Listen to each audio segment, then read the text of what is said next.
Hello दोस्तों, कैसे हो? आई होप आप अच्छे होंगे और मैं भी अच्छा हूं। दोस्तों, आज आपको मैं बताने वाला हूं कि जो मोबाइल चार्जर होता है घरों में 220 वोल्टेज एसी मिलती है तो उस पे काम करता है। लेकिन ये जो चार्जर है ट्रेन में जो अवेलेबल 110 वोल्टेज डीसी पे हम लगाते हैं तो ये काम तभी भी काम करता है। तो आज हम जानने वाले हैं कि ऐसा क्यों होता है, ये चार्जर के अंदर ऐसा क्या सिस्टम लगा होता है कि 110 वोल्टेज डीसी पर भी काम कर लेता है और 220 वोल्टेज एसी पर भी काम करता है। तो इसके लिए हमें चार्जर का जो सर्किट डायग्राम है वो समझना पड़ेगा।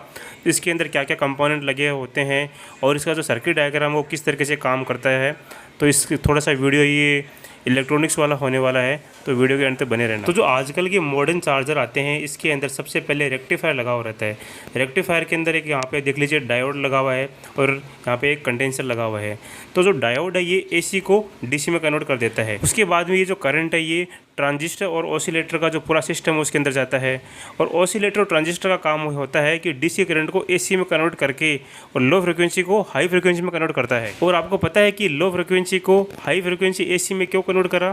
क्योंकि अगर हाई फ्रिक्वेंसी एसी करंट भेजेंगे तो जो ट्रांसफार्मर की जो साइज़ है वो काफ़ी कम रहेगी और हमें जो मोबाइल का चार्जर चाहिए उसकी साइज़ बहुत कम चाहिए। तो इसलिए यहाँ पे ऑसिलेटर है इसका यूज़ हुआ है, लो फ्रिक्वेंसी डीसी को हाई फ्रिक्वेंसी एसी में कन्वर्ट करा है।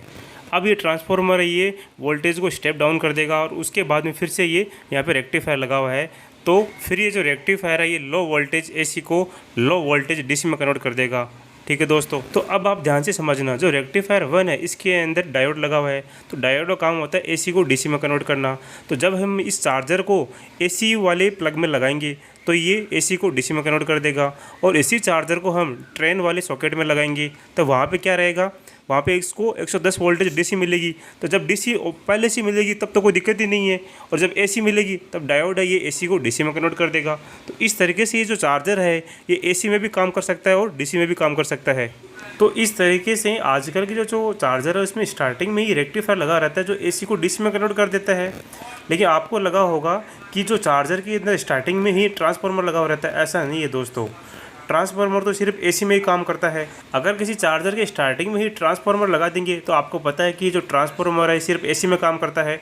तो ये जो ट्रांसफार्मर है ये घर वाले 220 वोल्टेज एसी पे ही काम करेगा और ये वाला चार्जर ये ट्रेन के डीसी वोल्टेज सॉकेट पे कभी भी काम नहीं करेगा। जो पहले पुराने चार्जर आते थे उसके अंदर स्टार्टिंग में ही ट्रांसफार्मर लगा हुआ रहता था, लेकिन आजकल के जो चार्जर इसमें स्टार्टिंग में ही रेक्टिफायर लगा हुआ रहता है। तो आई होप आपको ये सब समझ में आया होगा दोस्तों।